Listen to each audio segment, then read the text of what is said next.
Welcome into a brand new edition of WarUp on the WPIAL. Greg Warnock alongside Jeff Upson, getting you set for your week's wrestling action. The team tournament coming up this week. Hard to believe it's here, and we're getting right into postseason action after just wrestling starting 1 month ago. And Jeff, we're going to talk a little bit later about the section team tournament coming up on Monday, followed by the WPIAL team tournament starting Wednesday, and then finished on Saturday. But a lot of changing part. I think still going to be a lot of moving parts coming here between this time today and Saturday. Yeah, I mean, there very well could be. We're already seeing some teams. Obviously, Hempfield was the first one to back out, opt out of the team portion of the postseason. Franklin Regional today announced that they're not going to be competing in the team postseason, and a lot of that is because of the fact that the individuals and the team postseasons are so close together. So, for example, today is the 7th of February. In 10 days, the individual postseason will start, and that way, if you would have to test positive, or if you would be around someone who's test positive and you have to quarantine for a certain period of time, you're within that 10-day limit, so you could potentially lose an entire team. And we kind of saw this coming with teams saying, you know what, we're not going to necessarily take the risk, especially when there's, in my opinion, a clear-cut favorite, right? So might as well get your kids ready and healthy for the individual season. Yeah, I was going to say, unless you're a team competing where you think you have a legitimate chance to be in the finals, I don't know if I really take that chance. Hempfield, I mean, I guess you could make the argument that they potentially could knock off maybe a Seneca Valley, even Franklin Regional for that matter. But I think you've seen enough from these teams to know that Waynesburg coming in as the heavy favorite, that there's really no reason to risk it. I wouldn't be surprised if we see some more teams, make that same decision. Just before we went live, I got a notification about District 11 and how their team tournament has been canceled. So the only two teams that are interested in wrestling in the District 11 team tournament were Notre Dame Green Pond in AA and Becca in AAA. So those are going to be the representatives for the postseason for the state tournament. So Nazareth's not even in it. Saucon Valley's not even in it. Easton, Nazareth, or Northampton, none of them are in it. So you're seeing this, and I think this is a snowball, right? Because I don't think the PIAA is going to actually host a team postseason tournament. I just don't see it happening, and if there is one, it's going to be a shell of what we are used to seeing. So I think people are just seeing the writing on the wall and saying, hey, you know what? It's safer for us to focus on the individual portion. These kids have worked so hard all season for how short it was, so I don't see them risking that. But it's kind of crazy to think because like you said, we're 1 day away from the WPIAL postseason starting with the teams, and I'm actually kind of surprised the WPIAL hasn't quite pulled the plug on it. To be honest, not that I'm saying they should, or I would advocate for that, but I'm just kind of surprised that they have pushed forward with it. Yeah, I mean, I think a part of it is they want to make sure it's fair. They just want to concede to saying Waynesburg and Burrell are your champions, and that's that. So I think there's that part of it. Unless everybody's willing to concede, I'm surprised a team like Nazareth would concede to Bethlehem Catholic. But I mean, that's just that's a little bit surprising to me. But it is what it is as we get set for an individual postseason, and we'll see. I mean, we got 24 hours before wrestling starts, so we'll see if more teams end up dropping. Like you mentioned, Franklin Regional being the one today. Looking at this past week's wrestling results, not too much noteworthy as far as the matches go, but there was a big noteworthy tournament this past weekend. The Westmoreland County tournament still able to happen despite everything going on with COVID. And you were there, Jeff. What'd you think of the tournament? Yeah, it was great. I got to work alongside Westmoreland Sports Network. We kind of worked in conjunction to bring coverage of the tournament to the viewers, and it was really cool. And Friday they had their own separate tournament. So they had the first four seeds. They had a seeding meeting, first four seeds. They got a bye into Saturday. So Friday you had the rest of the participants kind of battle it out, and that was really cool because you got to see wrestlers that could have went 0-2 in the tournament actually get to wrestle several matches, and then if you advanced on, you got to wrestle into Friday, so you got to join the rest of the four. So I thought that was really cool and really neat the way they set it up, because you got those middle of the tier wrestlers that got probably at minimum four matches if they made it on to Saturday. So the setup was really neat. You got wrestlers in and out. There wasn't a lot of waiting. In fact, like we've seen throughout this year, is when you have an individual tournament, you have to be cognizant of the rest and recovery time rules that are put in place to make sure that there is enough time in between matches. So it was actually run. It was very smooth, quick, and Saturday went better than anticipated. We were out of there very quickly. So overall, it was really cool. They did a Parade of Champions thing. It was really nice to see. It felt a little bit, inching closer to normalcy, but it was still a long ways away from that. But overall, I thought it was great. There was a lot of good wrestling too. We were missing some teams, Norwin, Derry, two of the teams that were missing. So obviously a lot of names that we're used to seeing were not able to compete. But overall, great tournament, a lot of good competition, a lot of teams that we're going to be seeing here in the next couple days. Well, we'll highlight the championship final results, and obviously they've placed out through 6. So, anyone else who you kind of noticed having a great tournament, we'll highlight that as well. Championship finals, 106 pounds. Cooper Hornack of Burrell won by major decision over Tyler Capusta of Franklin Regional, 9-0. Yeah, and he was just absolutely dominant. I'm really excited to see how he is on the regional and state level, because I don't know if we've quite seen him tested to a certain degree outside of the WPIAL. I mean, they did wrestle up at Brookville and Chestnut Ridge, but I'm excited to see how he matches up with the rest of the folks in the Southwest and the state, because I really think the sky's the limit for him. Ty Capusta is undersized at 106, but still able to battle in.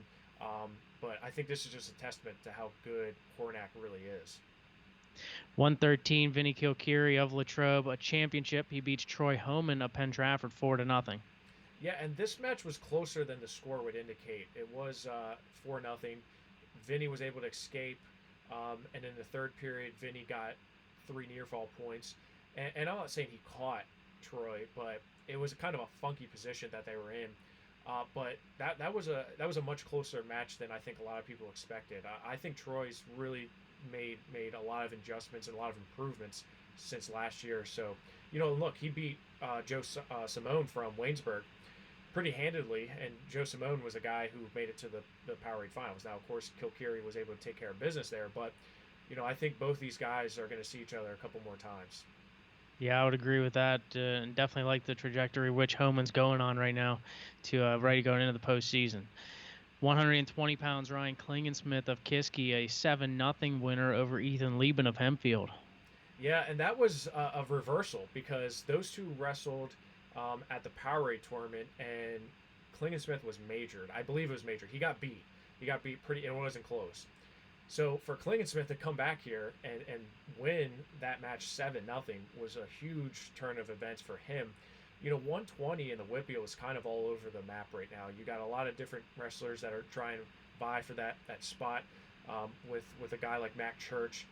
Klingensmith, Lieben, you got Hayden Coy, but also you got Hunter Swedish, who just took a loss to Nick Jones from West Allegheny, Jacob Haupt, Dylan Coy from NA. You got all these guys that are kind of in that bunch, right, kind of bunched together, and Klingensmith made a real big statement by turning the tables on Ethan Lieben, who had a good tournament. He beat Nico Farah from Burrell in the semifinals 5-2. Klingensmith pinned Hayden Coy. He was up 2-0 at the time of that fall. So, I thought this was a very competitive bracket here, and Hayden Coy comes back to beat Nico Farah for third place. So, overall, good bracket. 126 pounds, a matchup between state champions, and two guys who are very familiar with one another. Carter Dibert of Franklin Regional, Ethan Bergen of Hempfield, wrestled countless times, and Dibert comes out on top of this one with a 3-2 decision. Yeah, and you know what? They've wrestled in their careers, they've wrestled a total of 7 times now. So this is 7 times that they've wrestled in their careers. And all times Carter's won that match. So, I mean, talk about Ethan Bergen coming into here as the returning state champion, the number 1 seed, but you've never beaten Carter Dibert. In fact, you've wrestled him 6 times in your career, and you've lost every time. This was a good match, and I'm excited to talk. We're going to have Carter Dibert on here in a few minutes, but, I'm excited to hear how much of a mental aspect came into this, because mentally, you lose to Dante Frenzy from Becca at the state tournament. Bergen goes on to win the state title. You take third. in a way you were pretty heavily favored to win. How much of that did it play into going into this finals? Because it's almost like revenge, but he hasn't lost to Bergen. He just won the state title, right? So it was kind of a weird dynamic here. But hats off to both of them. They made it the last match of the night because they're two state champions, 1 and 2 in the state. They wanted to make it a highlight match, and it really was. It lived up to it. Carter was in on his legs several times, wasn't able to finish. Bergen did a great job of just pacing the match throughout. He looked solid throughout. I don't see him going away anytime soon. I don't see the distance getting any bigger, if that makes sense. You mentioned at the Powerade, which was true. Bergen just didn't open up his offense enough, and had he opened up his offense, he could have won. Do you think he opened up a little bit more with Carter, or you still think he needs to open up more? I think he was. I think for the most part he opened up. I think he opened up throughout the tournament. I thought he looked really good throughout the tournament prior to the finals. I got to see him several times, and I thought he looked really good. That match against Joey Fisher that we talked about. I don't think he took many offensive attempts, and in this match against Carter, I think he did. He had more pressure. He was fighting hands more. He was able to get to a few positions where he was close, but Carter's very good defensively, and his best defense is his offense. So I don't know if it's necessarily a testament to say Ethan didn't open up, but just Carter was able to kind of shut down his offense a little bit, if that makes sense. Well, you mentioned we're going to get Carter Dibert on the show to talk a little bit about his championship victory at 126 pounds. One second, Greg. Calling him up now.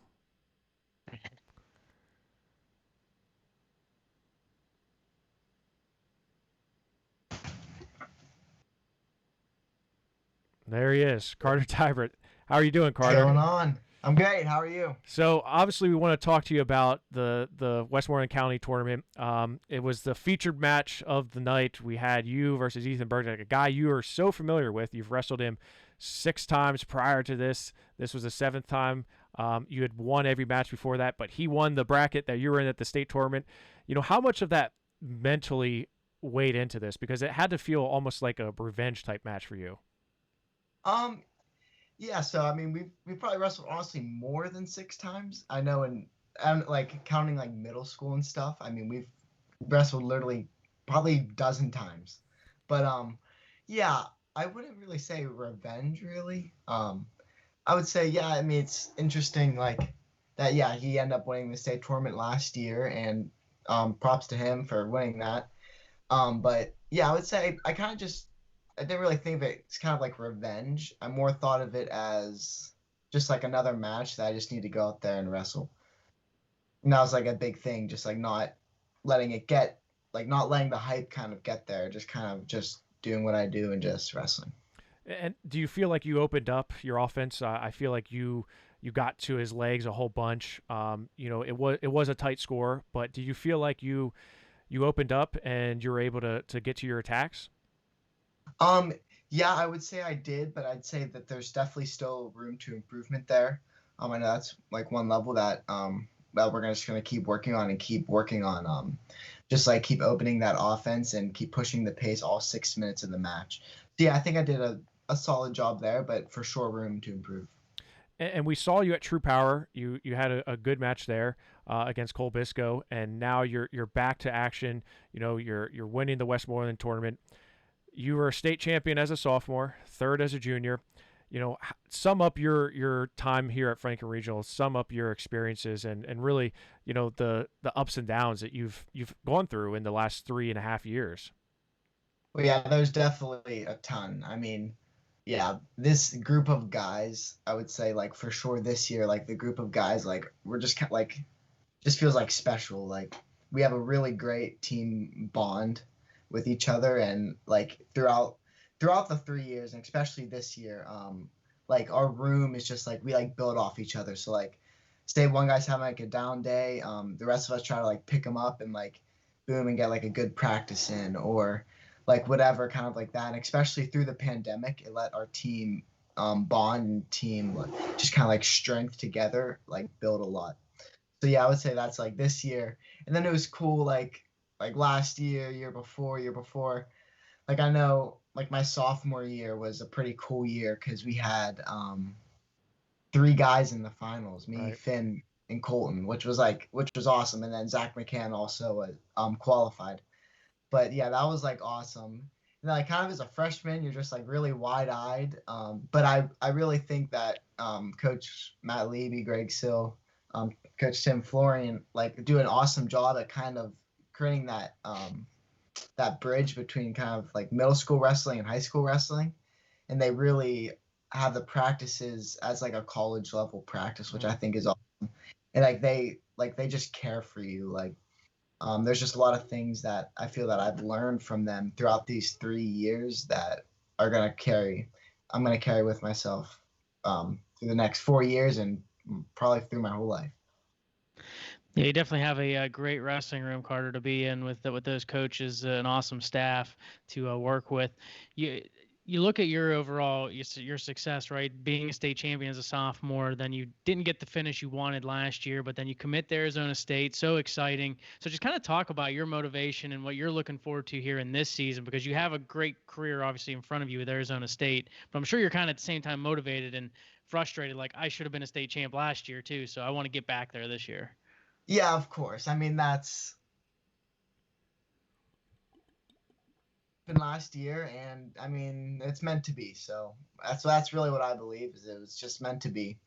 So I'm not gonna let that really drag me down anymore, and I'm just using that to motivate myself, especially through the whole quarantine and stuff like that. Something that kind of motivated me the whole time was just like gotta get back, gotta get back on top of that podium, and it stunk. So like, I mean, losing that match like hurt. It hurt bad. I'm not gonna Right. like, sugarcoat it. I mean, it hurt obviously, but yeah, I think the bounce and the rebound is just gonna be what's really gonna matter in the end. And it shows your character too, be able to come back for third place after taking such a tough loss when you were expecting to win, the title. Talk about your team for a second as well. I'm sure that's another thing that probably stinks right now is you guys not being able to participate in the team tournament, making that decision today. But your team, I thought overall in Franklin Regional just had a really great season. Really been able to put some things together and just, you talked a little bit about your 4 years, but your team this year has been really great. Yeah.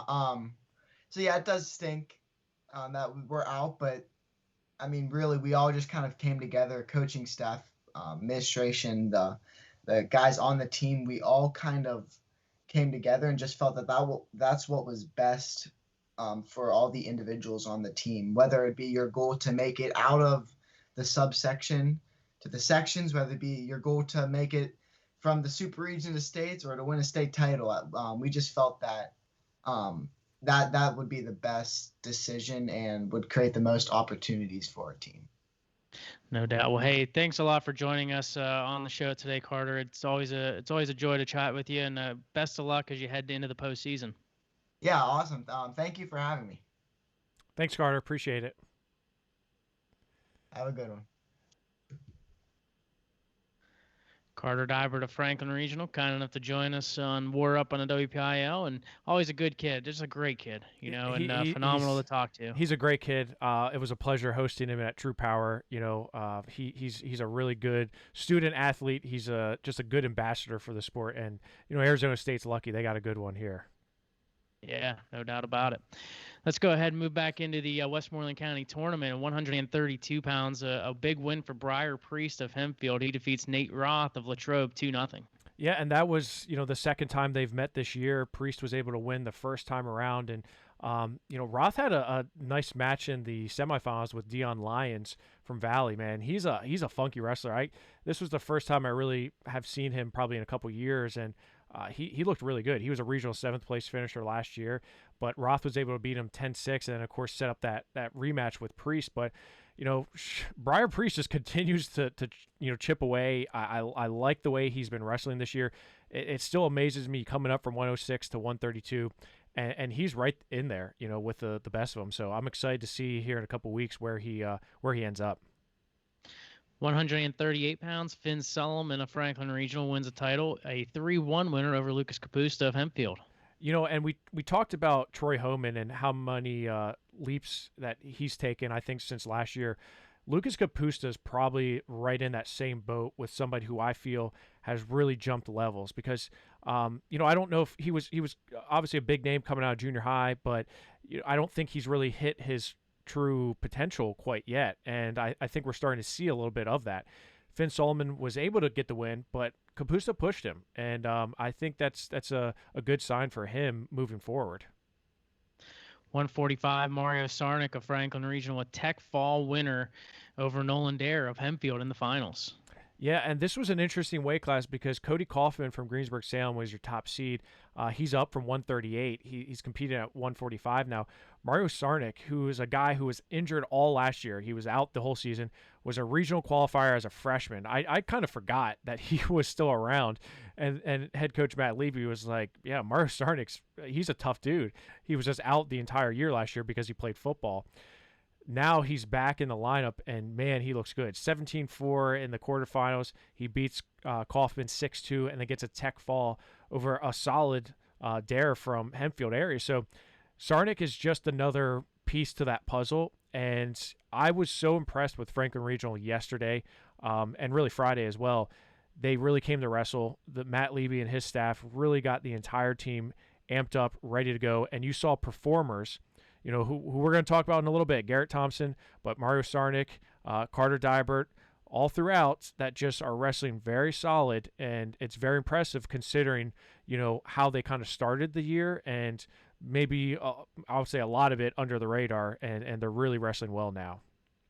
Yeah, and you know what? I mean, I think in a normal year, they'd be making some noise in the team tournament. I think it's disappointing that they're not going to be able to wrestle, and I understand the decision, but I mean, they made some noise as far as in the Kiski duels, right? Bringing a couple of really big matches that we thought going into it they may not win, and now the strong performance of Westmoreland counties, they're peaking at the right time, and they're going to be wrestling very well here in individuals too. So definitely a team that has just performed very well this season.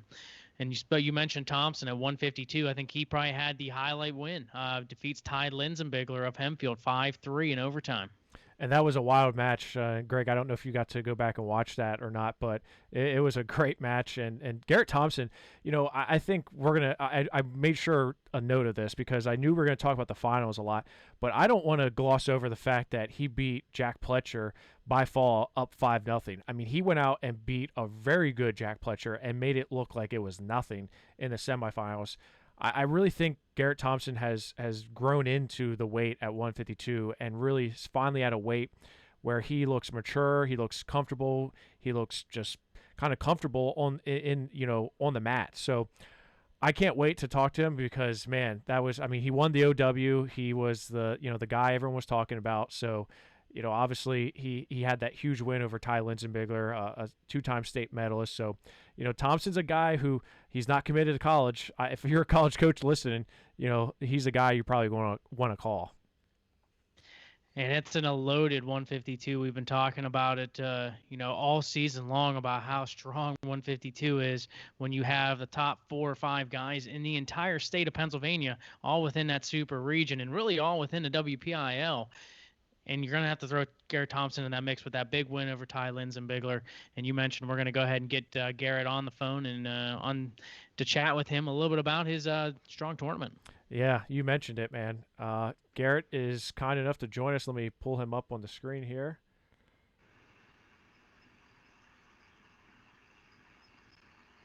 Garrett, how are you doing?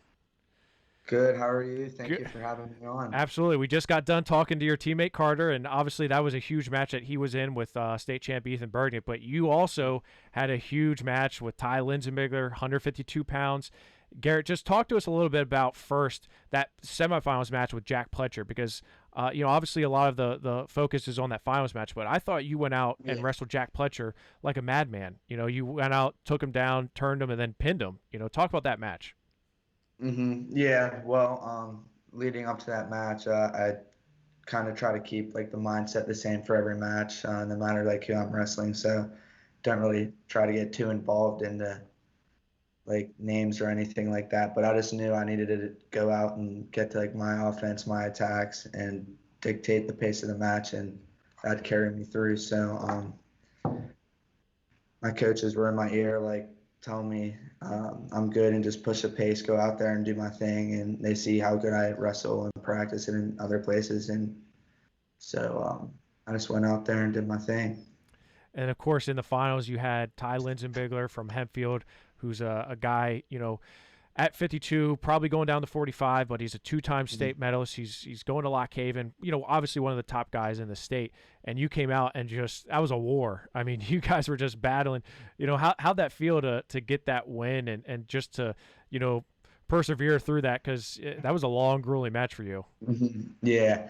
No, it felt really good to win that match. I mean, I told myself basically the same thing. Like I said before the Pletcher match, I just needed to go out, push the pace, get to my offense. That's what my coaches were telling me. And in between like periods or when there was a blood time, it really helped to see all the support like I had in the corner from all my coaches, all my teammates standing there cheering me on. So I had a lot of support coming out of the corner of the mat. So I think that really helped me persevere and just keep pushing and keep the pace up during the match. And I could tell just by watching you interact with your team that you're a leader on that team. Guys look up to you. What you say matters. How's it's hard to believe it's been 4 years that you've been now at Franklin Regional, right? I can remember you were 120, 113 a while back, but here you are at 152. Just talk about the team and you kind of being a leader of that team.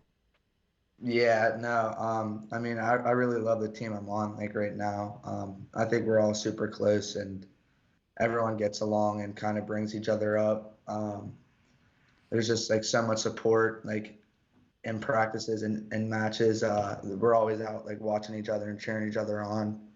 So I think that just like overall helps the morale of the team and just brings everyone closer. It's just, I think it's a lot easier to like wrestle if you have a good solid like bond with your team. I think that helps a lot. So Garrett, you've had a fantastic start to the season. It's hard to believe we're really getting into the postseason, but you mentioned you don't really look at the names, and that's a fantastic mindset. I wish I myself, when I was wrestling, had that same mindset. But obviously 152, it's a loaded weight class. You got a lot of talented guys there. So what can you do, especially over the next couple of weeks in practice, to make sure you're ready to be able to take on those challenges?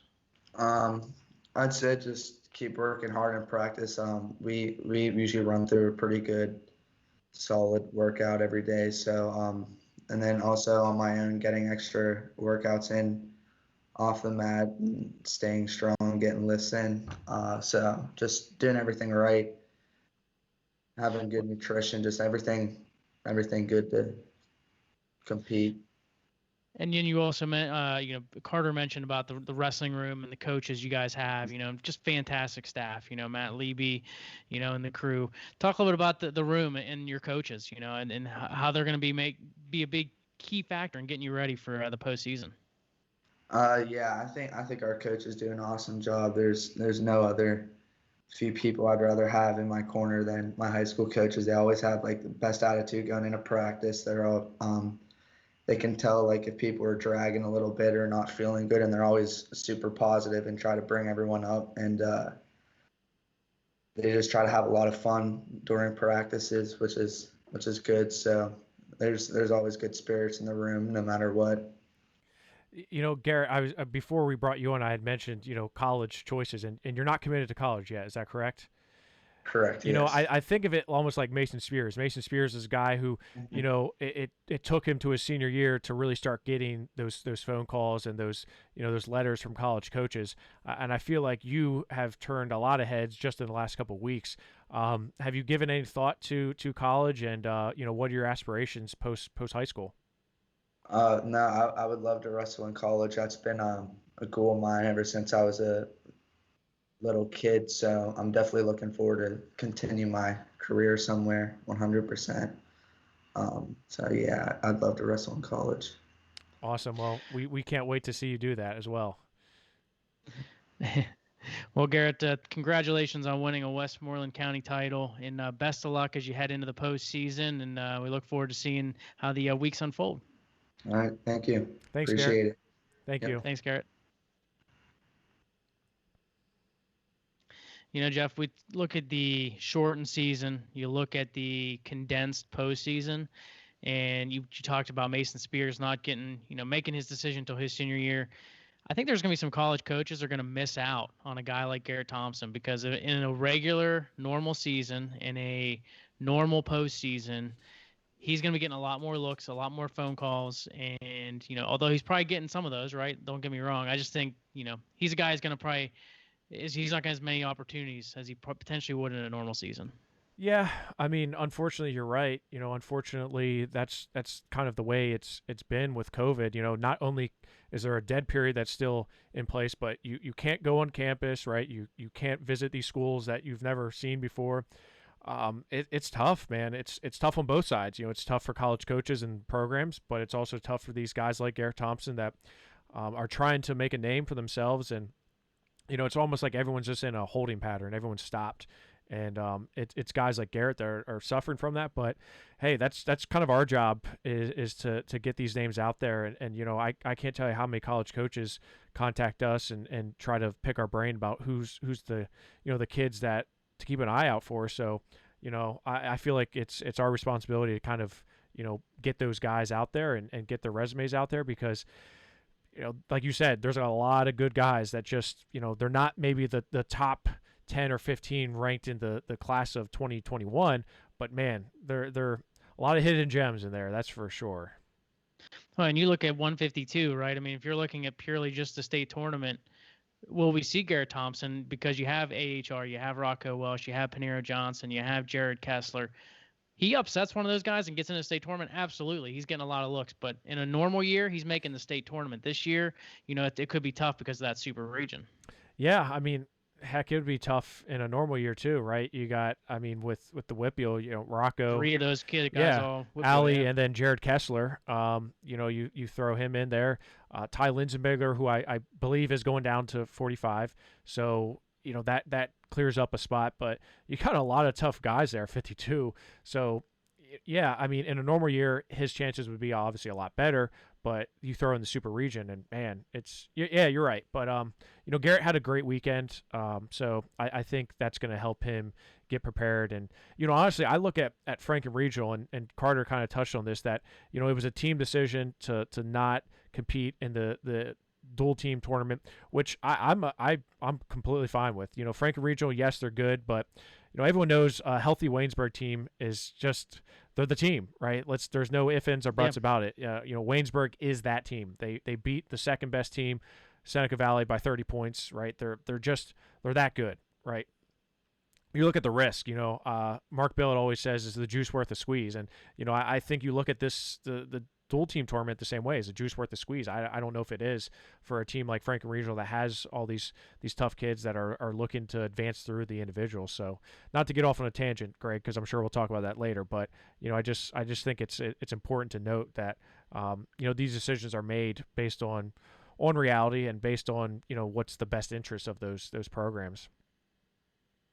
Well, I think too, you look at the Kiski duels. The Kiski duels were essentially a WPIAL championship. Yeah. When you look at everybody was there, right? Yeah. You have Hempfield was there, Franklin Regional was there, Canamac was there, Kiski, Seneca Valley, Waynesburg. They all saw each other. So unless you're in that top two, I mean, I can make the argument for the number 2 team going because you want to take that one shot, right? That one shot to be able to be a champion. But if you're not in the top 2 or you're not close to being in that top 2, yeah, I agree with you. I'm not competing. Well, and also they're only taking the one team from the the WPIAL to the state tournament. So in a normal year, a Seneca Valley could come out as the runner-ups. They could potentially earn a state medal at Hershey, finishing 3 or 4. They could be the second best team in the state. We've seen this time and time again where a lot of districts have all district finals in the finals. Nazareth, Becca, Central Dauphin, Cumber Valley, Franklin Regional, Greater Latrobe. You've had these time and time again where 2 of the best teams in the state are from the best district. So it really hurts those teams that are those second and third level teams because they're not going to even have a chance to compete on that in the tournament that has not ever been scheduled, right? It's just sometime in the future. I just don't see a team tournament happening here, but I digress. Let's finish the Westmoreland County tournament. Well, there was a big win at 160 pounds at the Westmoreland County tournament, and that was AJ Corrado of Burl. Knocks off Enzo Merlocki of Kiski 3-1 Merlocki with all the momentum coming from the Powerade title, but Corrado knocks him off. Yeah, and I think that's a good test for Corrado because, we talked about how he was not able to compete in the Powerade tournament. He had a tight match with McCorkle from North Allegheny in the first tournament of the weekend or of the season. So Corrado needed this match to kind of test to see where he's at, training, weight cutting, all these different things that go into performing at a high level in a tournament like this. I think you need that. You need to have this tournament. So for him to come out and win this over Enzo Merlocki, who's hot, who's wrestling well right now, won the Powerade tournament. This was a good test for him. So I think both wrestlers learned a lot about where they need to be and what's been working for them. So it was a great finals match too. It was a good match, and I'm excited to see where each of these wrestlers end up because AJ Corrado right now is ranked number 1 in the state. So could he finally get that state title that I know he's been wanting for a very long time? 172, Sammy Starr of Kiski, a 4-0 winner over Noah Nibus of Mount Pleasant. Yeah, and definitely a weight where you didn't have a ton of, like you said, Starr being a guy who's ranked in the state. Nibus is also a guy, but Colby Christie finished his third. Not a ton of depth here, but Sammy Starr continues to do what Sammy Starr does, and that's win big matches, goes out, has fun, scores points. But Nibus, he battled there with him, so it wasn't like he went over willingly. And Sammy Starr, wins his second Westmoreland County tournament title. 189, Braden Roskowski of Kiski, a 3-1 winner over Logan Hoffman of Bell Vernon. And I look at this, and Hoffman really has made jumps. And Bell Vernon's a team where, we've seen them at Midwinter Mayhem, seen them at Powerade, and Cole Waitman's always the guy who we hear a lot about. They don't have a full lineup, but you look at Hoffman. He was the 3rd seed, beat the 2nd seed, Corey Barrera of Latrobe. He beat him 5-2. And then that was a match with Roskowski. Hoffman was in that match. Again, 89 is one of those weights where there's a lot of horses in that race. There's a lot of guys, and we're unsure of what Max Stout's injuries are, so we're not sure if he's actually going to be able to compete in the postseason. You look at Justin Hart, Liam Volt-Kloss, Cooper Baxter, and you throw in guys like Roskowski and Hoffman. Now all of a sudden you're thinking, okay, where are we going to where the chip's going to land. And Hoffman, I thought, really looked good. So I think you got to consider him a threat, for that top 4. I agree with you completely. He's wrestled very well this season, and you throw in those 89 mixes. I think Roskowski may have a slight edge over most of those guys, but everyone else, for the most part, I think they're all, any given week, can beat each other. And I think Hoffman's right there with the rest of them. It should be a fun weight. Yeah. 215. Yeah, go ahead, Greg. No, you ruined it. It's all right. Whatever. 215 pounds, Dayton Pitzer of Mount Pleasant, a 6-4 winner over Cole Waitman of Bell Vernon. And this was a good match here. And these two had wrestled earlier in the year at Midwinter Mayhem. And this was a good second match for Cole Waitman. He was in the match. Pitzer, I think, is just that, he has his number, right? Pitzer's an undersized 215 wrestler, probably not weighing much more than 200 right now, but he is just so savvy on the mat. He is, and I said this before, I'll say it again. He is a true victim of losing that 195 pound weight class, because he would just be unbelievable at 195. At 215, he gets guys that are strong, right? That may cut down to compete at that weight. So it's harder to do the things that he wants to do, but great win by him. Pitzer's, his return has looked good thus far. Despite the fact that he's lost to Feldman twice this year, there's no shame in that. That kid's college ready right now. So, no doubt about it. 285 pounds, 2 of the top guys in the state wrestling. Again, Isaiah Vance defeating William McChesney of Greensburg Salem 1-0. Yeah, these two come in ranked 2 and 3 in the state. Both were state medals last year. Vance was a state finalist last year. Nate Schoen of Sealands Grove, who's coming up from 220, is number 1 in the state there. But, Vance and McChesney, these guys always battling 1-0, 3-1, 3-2. So definitely not surprised whatsoever to see a 1-0 decision here. McChesney is right there, but Vance just seems to have his number right now. You look at the team results, Franklin Regional, your winner, 189.5. Mount Pleasant, number 2 at 163. So, we talk about Hempfield, we talk about Burrell, but it was Franklin Regional as the top AAA team, Mount Pleasant as the top AA team. So when you look at the wrestling this upcoming week for the section, so we talked about a couple of teams already out. Hempfield out of Section 2, and they're not replacing them, which I think is a smart decision as well by WPIAL. If you drop out, then that's fine. You should have finished in the top 2 throughout the regular season. So yeah, I mean, I teams that we are aware of that have dropped out. Yeah, so Franklin Regional, Hempfield are the two big ones, but Plum, I found out today that Plum will be taking the spot of Franklin Regional in the Section 1 tournament. So so it kind of leads me a little confused because you say, well, why are you not replacing Hempfield, but you replace Franklin Regional with Plum, right? That's just, why would you do that? Why would you? Yeah, but I mean, yeah, that's what I'm trying to figure that out. Why, you have a lot more time to replace a team like Hempfield, but Plum replaces Franklin Regional. I just think it's kind of strange that they wouldn't. So, again, you look at the brackets and there's a couple matchups where you're saying, man, are the two best teams on the same side of the bracket? I look at Norwin and Connellsville, and that's a tough section there. And do you want to start with AAA or AA here? Let's start with AAA. We'll get right into it. AAA Section 1 is going to be at Kiski. Penn Trafford taking on Kiski. Armstrong against Plum. So who you got, Jeff? So, you look at Kiski, Penn Trafford, Armstrong and Plum.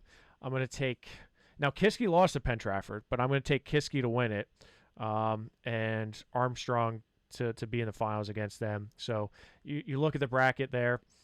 I think probably the two best teams are Franklin Regional. They are Kiski and Penn Trafford, but unfortunately they're on the same side of the bracket. Like I said, Penn Trafford has a win over Kiski, so there's that. But I think Kiski, fully healthy, is going to have I think they're going to come out on top, and I think they're going to end up winning the Section 1 title here. Section 2 may be the most competitive, although only 3 teams at the moment. Thomas Jefferson with the bye, Connellsville against Norwin. Yeah, and this is an interesting one here, like we talked about earlier, because you look at where they are in the state rankings. Norwin comes in top 20. Thomas Jefferson, kind of a bubble team, and Connellsville had a great weekend. They are up at the State College Duels. They beat State College, and State College is a really good program. So, I look at this and I'm thinking, well, these are three. Number one, these are 3 tough teams. So you can throw all 3 of these in a bag and shake them up, and I think you have different results every time. But I look at Norwin and Connellsville. That's the premier first round match of all the sections, in my opinion. I think the winner there is going to win the tournament. I think the winner of Norwin Connellsville ends up beating Thomas Jefferson, but I've been wrong many times, and I probably am going to be wrong again. But it just seems to me like this is probably the deepest section of the Class AAA. That's for sure. Yeah, and I agree with you completely. I mean, Thomas Jefferson, coming into it looking strong, but yeah, I mean, that's going to be. I think it's going to be 2 very good matches that you're going to see at Thomas Jefferson here on Monday night. Section 3 is going to be at Seneca Valley. Mars against Seneca, and Butler against North Allegheny. Yeah, so this is another one where I'm looking at it and saying, okay, the 2 best teams here, Seneca Valley, North Allegheny. Seneca Valley may be without some guys. They are banged up a little bit, but I hope to see a full lineup for them. North Allegheny, you expect them to come out on the bottom, and I expect Seneca Valley to come out on top. I'll take Seneca Valley over North Allegheny. Seneca Valley, though, and they if they are banged up, they could succumb to a tough North Allegheny team. But let's not forget, Franklin Regional was able to beat North Allegheny. Seneca Valley beat Franklin Regional. I'm not saying there's transitive property there, but a full lineup of Seneca Valley is going to be a tough team to beat. That's for sure. So I think either one of these teams, North Allegheny or Seneca Valley, can make a push in the WPIAL tournament after the section tournament. I would agree with you. I mean, we've been talking about both teams all season long. I think a fully healthy Seneca Valley is a clear-cut number 2, though. So I like them there and their chances, provided everyone, like you said, is healthy. Section 4 at Waynesburg, Mount Lebanon against Waynesburg, Cannon McMillan against Peters Township. I think you're probably knowing what I'm going to say. I think this is going to be a Waynesburg-Cannon Mac matchup in the finals here. Waynesburg over Mount Lebanon, Cannon Mac over PT. I do believe this is going to be a Wayne. And again, I think Waynesburg, I think you can probably start mailing the WPIAL title to Waynesburg. I don't want to put the cart before the horse, but let's just be honest. A full, healthy Waynesburg team, there's not just anyone that's going to be touching them. So I do believe Waynesburg, Cannon Mac. It'd be interesting to see if a guy like Costa Moore is back in the lineup for Cannon Mac and see if they can move some guys around to make it a little bit closer. But Waynesburg's they're that team, right? They're that team, and I believe that they are going to be the top team in the state for a reason. So Cannon Mac just happens to be in that same section with them. Yeah, I mean, Cannon Mac was able to reverse a couple of the losses they had against Waynesburg at Powerade, but it's not going to be enough. And that's a match that Waynesburg didn't even have Luca Augustine wrestling in. So, yeah, no doubt about it. And Waynesburg should go in to Wednesday's action as the top seed. Seneca Valley, provided they win, will be the number 2, and I expect them to win. Everything else from there, 3 through 8, who really knows? But I think those two are going to be the 2 teams we're going to be talking about wrestling Saturday. Yeah, and I think it depends on who comes out of that section 2, who comes out of Thomas Jefferson, Norwin, and Collinsville. I think, that winner is in my opinion the clear number 3. So you have should Seneca Valley win. Now Seneca Valley loses to North Allegheny. Now we have a bigger problem because you got Waynesburg. But I would say then maybe that North Allegheny, if they should beat Seneca Valley, could be 2, or maybe even that section 2 winner could be 2 as well. So, I think it's either Waynesburg, Seneca Valley, and then Norwin / TJ / Collinsville, and then the 4th best team maybe Kiski, if they should win. But you're right. There's a lot of what ifs. There's a lot of scenarios where anything can happen. But they are going to seed it on Tuesday. So the matches will go on Monday. Tuesday will seed it. Wednesday we'll get right back into action with the WPIAL for both classes, AA and AAA, Greg. And you look at AA, they'll have a 6-team tournament starting on Wednesday. The matches on Monday at Burgettstown. It'll be McGuffey at Burgettstown, Fort Cherry against Best Center. And in this one, I like Burgettstown a lot. They have just been blowing away teams in AA. I was really impressed with how they wrestled in the Powerade tournament. Best Center actually took care of business and beat McGuffey handily. So it's going to be a good matchup between Burgettstown and Best Center. But the thing is, Best Center gave up 3 forfeits in that match against McGuffey. Maybe they get all their guys back. Maybe they get a full lineup in. But if you don't have a full lineup against Burgettstown, I don't see how Best Center has a chance. I like Burgettstown to come out there with Best Center being number 2. Yeah, I mean, I think you look at the brackets, and I think clearly you like Best Center and Burgettstown, but I agree with you in the sense that if Best Center does not have a full lineup, Burgettstown is just they're just too tough, right? They have a solid crew of wrestlers. So if Best Center though, if Best Center has a full lineup, they have some guys back in, I think they give Burgettstown a pretty tough match. I think, almost like in Section 2 in AAA, I think Section 1 in AA is very tough because I think Burgettstown, Best Center are 2 very top teams outside of Burrell in the AA section. So, again, I'd be curious to see if Best Center is going to have a full lineup or not, because if not, Burgettstown may be that best team. Section 2 is going to be at Laurel. It's Montour against Laurel, Freedom against Quaker Valley. And in this one, I like Laurel and Quaker Valley to be in the final against one another, and I'm going to take Laurel. I think Laurel is going to be the team that comes out ahead here in Section 2. Yeah, again, a couple what-ifs here. Connor Redinger, if he's back in the lineup for Quaker Valley, he has competed. Freedom is on that bottom half. Laurel and Montour, hey, they've got some studs too. This one has a little bit. I would say Section 2. You don't have the Burrell team here. You have 4 teams that are very competitive.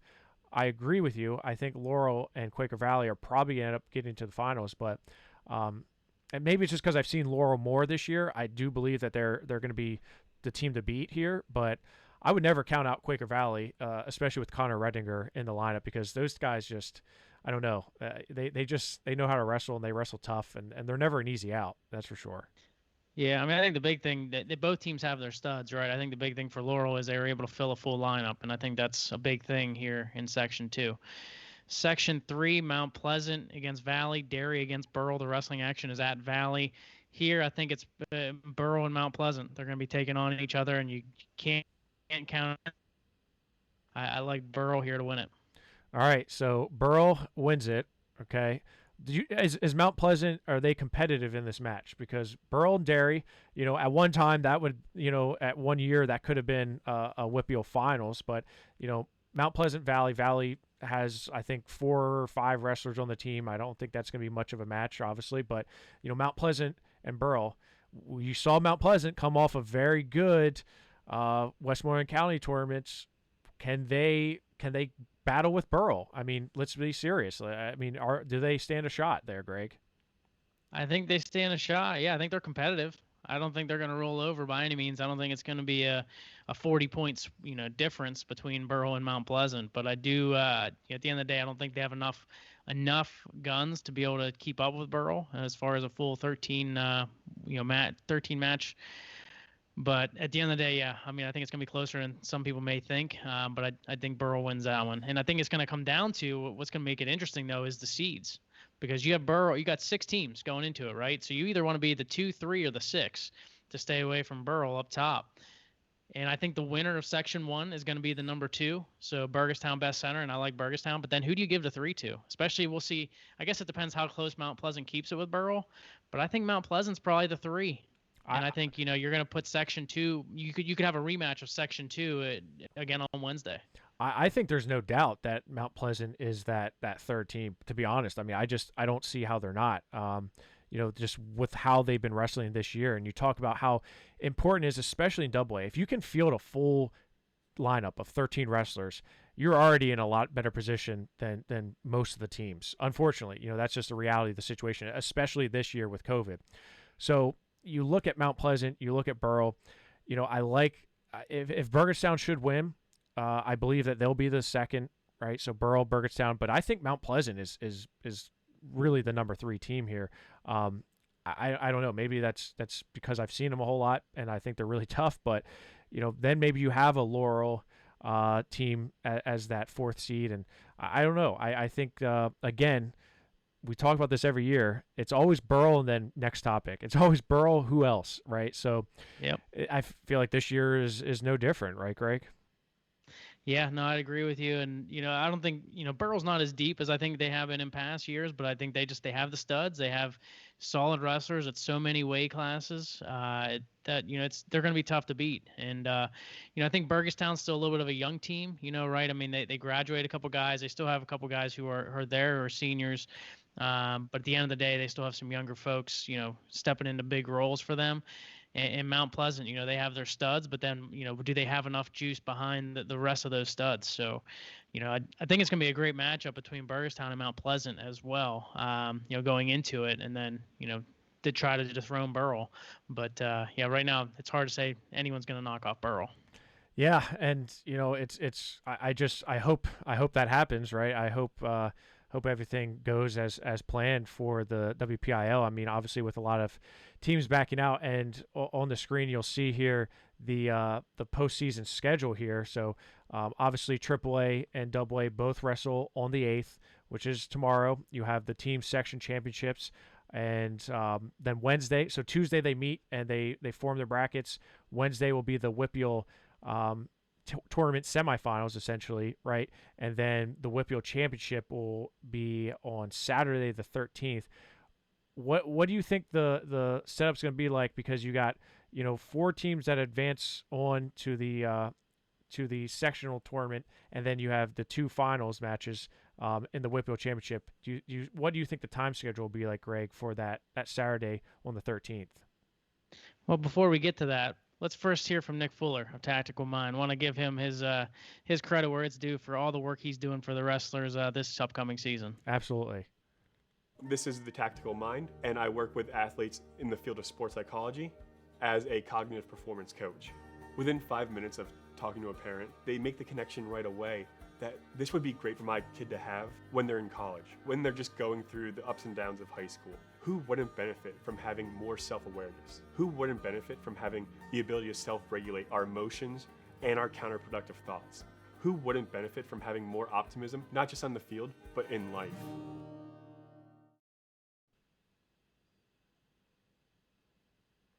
All right, Greg. So we look at the team tournament and how that looks. We have the section tournament on the 8th. We have the team semifinals on the 10th, and then the championship finals on the 13th. If you look at the qualifiers, so two of the teams from each section advance on, and then you have the semifinals. You meet in the finals. That's it. So you have quarterfinals, semifinals yeah, on Wednesday. Yeah, I'm sorry, quarterfinals, semifinals, but they wrestle through the semifinals, and then you're only left with two teams. We don't have a schedule yet for Saturday. What do you expect the schedule to look like, Greg? I mean, I would expect Wednesday to be a typical 6 and 7:30, just like we're seeing on on Monday night. Quarterfinals at 6, winners wrestling for a 7:30 semifinal, and then Saturday. It's hard to say. I would imagine though they would have both the AAA and the AA at the same site, just to make it easier. Not have to worry about finding two different sites. So I do think that'll be the case, and I would think they'll probably just be 2 hours apart. Whether it's a 12 and a 2 o'clock start or a 2 and a 4 o'clock start. I think that's probably what we're looking at come Saturday. Yeah, I think there's a chance we could see that. It's tough to say with COVID if you are comfortable bringing in 4 teams and having it at the same school. But I agree, because a lot of schools they're not comfortable having, hosting events. So it may be a struggle to find two locations to host it. But it's going to be interesting, because again, what are you wrestling for here at this point? You're not really sure, because you don't even know if there's going to be a PIAA tournament, right? So that's the hardest thing, because you're just wrestling to hope that there is going to be a team tournament at the end of all this. Do you expect more teams to drop between but in the next 24 hours? From the WPIAL tournament, probably not. Yep. I mean, here's what I could see happen. You win a section title and then you drop out. So I could see that. I could see people wrestling Monday, dropping out on Tuesday, and not competing on Wednesday, if that makes sense. So that's a scenario. I think you're either going to see teams drop today, which if you haven't already dropped by now, you're probably not going to. So you wrestle Monday, you win potentially a section title, and then you pack it in, and you don't wrestle Wednesday or Saturday. That's one scenario I could see happening. Do you agree, or do you think that's kind of far fetched? Yeah, no, I agree with that. I mean, I think you might be like, hey, I feel like I can win a section title. Like, let's say, we'll give an example, like say Best Center. Okay, they feel like they can compete, and then they wrestle. They beat Fort Cherry, then they drop a 20-point loss to Burgestown. Okay, you know what? I think it's time for us to just go ahead and not wrestle Wednesday. I could see that happening. I think, but the thing is, AA wrestles next Tuesday in individuals. AAA starts next Wednesday in individuals. So if there are any kind of exposures, I don't think if you wrestle Monday or Wednesday, I don't think it's going to matter at the point. You're going to be kind of stuck either way.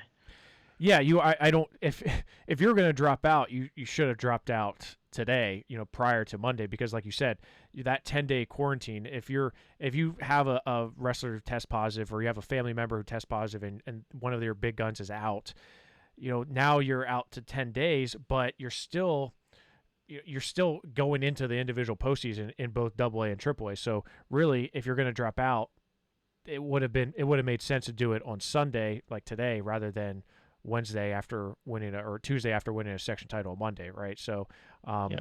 I don't know. Maybe it's just if you want to hang a banner, right? If you want to hang a banner, I guess it makes sense. But if not, to protect your wrestlers, I don't know necessarily what's the rationale behind it. But hey, we're gonna muddle through it, man. It's not easy, but we're gonna try to get through it as best we can. Yeah, and we'll recap it next week, and next week we'll also get you set for the individual tournament as well. As like we said, starts next week, which is it's gonna feel rushed. It's the next 2 weeks are just gonna be so busy with wrestling between the team and then the individual portion before we get into that every weekend, rhythm. But should be interesting. It is going to be rushed, man, and it's happening at a great time for me because I'm not going to be around probably a whole lot. So it's going to be hurry up and wait for me too. That's right. For those who don't know, Jeff is expecting his first, so he's just waiting to see how much of this wrestling season he can actually get in. This was the last thing on my schedule was Westmoreland County, so I'm not really sure if I'm allowed to schedule anything else. It's all tentative. So Vince Augustine, congratulations to Vince Augustine. He had a child born, a daughter born on Friday night going into Saturday. So crazy thing, because he wasn't able to coach. Obviously, he was on the bus, and then all of a sudden his wife goes into labor, and so I know how you're feeling right now. So I'm going to know how you're feeling right now. That's for sure. That's right. Well, hey, congratulations to Vince, and also big thank you to Carter as well as Garrett for joining us on the show, and just thank you to everybody who's been watching us so far and listening in, and we look forward to bringing you the postseason recap, and it's here, postseason time already, so we're excited to see how it all shakes out. Absolutely. Thank you, Greg. All right. Thank everybody again. And again, everybody, hope you stay safe out there, and we look forward to recapping it next week. For Jeff Upson, I'm Greg Warnock. Thanks for listening in to War Up on the WPIAL.